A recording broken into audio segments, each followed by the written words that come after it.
आज की सभा के और सभा में उपस्थित किसान मजदूर भाइयों, छात्र नौजवान दोस्तों, माँ बहनों, महागठबंधन के साथियों, पूर्ववक्ता साथियों के आपने सुना है कि आज महागठबंधन के समर्थित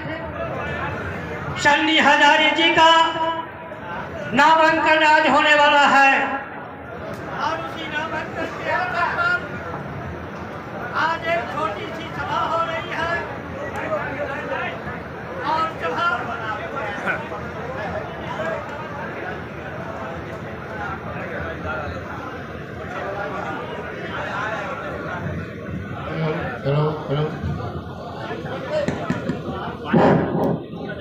आज छोटी सी एक सभा हो रही है और सभा के माध्यम से कोई भाषण नहीं करना। मुख्य रूप से आज देश के अंदर में तो हम लोगों ने आज से पहले 17 चुनाव, लोकसभा का 17 चुनाव देखे हैं। ये 18वीं लोकसभा का चुनाव है और इस चुनाव के अंदर में जो हर साल हम चुनाव लड़ते थे, किसी न किसी प्रतिनिधि को चुन करके हम दिल्ली के सदन में भेजते थे, वो बात इस बार नहीं है। इस बार है कि देश के अंदर में जो आज संकट है, देश को बचाने की संकट है, देश के अंदर में जो हमारा बेहतर संविधान है, इस संविधान पर जो आज आरएसएस के द्वारा, भारतीय जनता पार्टी के द्वारा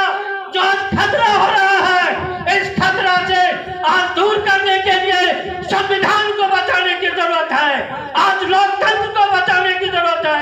आज कोई चुनाव नहीं है। आज देश के अंदर में एक महासंग्राम है, जिस संग्राम में महागठबंधन और इंडिया गठबंधन आज कमर कस करके आज लड़ने के लिए तैयार है। इसलिए हम आपसे अनुरोध करना चाहते हैं कि आज देश को बचाना है, देश के अंदर संविधान को बचाना है, लोकतंत्र को बचाना है, तो महागठबंधन के एक उम्मीदवार और खास करके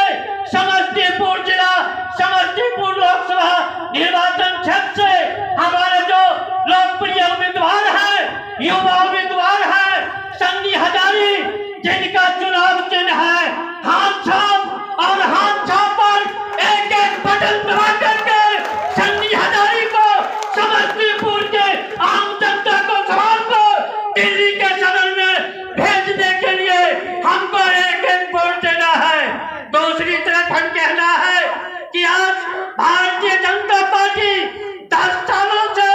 देश की सत्ता पर है। हम पूछना चाहते हैं, कौन ऐसा एक काम बता दो भारतीय जनता पार्टी के द्वारा जो देश की जनता के हित में हुआ है। एक भी काम नहीं हुआ है। दूसरी तरफ जब देश के किसान संयुक्त किसान मोर्चा के नेतृत्व में जब एमएसपी के सवाल पर जब दिल्ली के सड़कों पर आंदोलन कर रहे थे, 13 महीना 8 रोज तक जब आंदोलन किया और उस आंदोलनकारी किसानों के ऊपर यह भारतीय जनता पार्टी और नरेंद्र मोदी के द्वारा उनके ऊपर लाठियां बरसाई गई, गोलियां चलाई गई, पानी का बौछार हुआ और जो है तरह तरह के किसानों को यातनाओं का सामना करते हुए बहादुर किसानों ने 750 बहादुर किसानों ने अपनी जान की कुर्बानी दे करके, और ये नरेंद्र मोदी जो अहंकारी थे, कहा था कि हम किसानों को एक भी बात हम नहीं सुनेंगे, लेकिन 13 महीना 8 रोज का किसानों का ऐतिहासिक आंदोलन और आंदोलन ने उस मोदी सरकार को मजबूर किया और तमाम किसानों को 3 किसी काला कानून जो देश के किसानों के ऊपर थोपने का काम कर रहा था, वो तीनों काला कानून वापस लेना पड़ा और किसानों को जीत, पूरे देश के अंदर में किसानों का जीत हुआ। यह इतिहास रहा है किसान आंदोलन का। इसलिए इसलिए हम कहना चाहते हैं कि आज भाषण का वक्त नहीं है। निश्चित रूप से हमको देखना है कि आज मोदी के पास कोई मुद्दा नहीं है, कोई मुद्दा नहीं है इलेक्शन में। इस मुद्दा को लेकर के जनता से वोट मांगेगा। उसका एक ही हथियार है कि हिंदू के नाम पर, मुस्लिम के नाम पर, मंदिर के नाम पर, मस्जिद के नाम पर, हिंदुस्तान और पाकिस्तान के नाम पर देश की भारी भारी जनता को दिशा विहीन करके और वो वोट लेना चाहती है। इसलिए हम कहना चाहते हैं कि आज हमको देखना है कि कोई हिंदू नहीं, मुसलमान नहीं, कोई सिख नहीं, कोई ईसाई नहीं। हमको जरूरत है कि ये आजाद मुल्क जो हमारा सैकड़ों किसान मजदूरों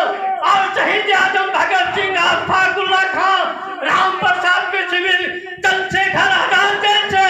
हजारों वीर पुरुषों ने अपनी कुर्बानी देकर के देश को आजाद कराने का काम किया था। और वो देश, आजाद देश हमारा आज खतरे के घड़ी से आज गुजर रहा है। इसलिए देश को बचाना है और देश को बचाने के लिए महागठबंधन के एक एक उम्मीदवार को जिता करके दिल्ली के सरहद पर भेज करके भारतीय जनता पार्टी को 7 समुद्र पार भेज करके हम देश को बचाएंगे। इन्हीं चंद बातों के साथ हम भारत की कम्युनिस्ट पार्टी मार्क्सवादी की ओर से, महागठबंधन की ओर से, इंडिया गठबंधन की ओर से आप तमाम साथियों को क्रांतिकारी अभिनंदन करते हुए हम अपनी बात समाप्त करते हैं। इनकलाब जिंदाबाद, महागठबंधन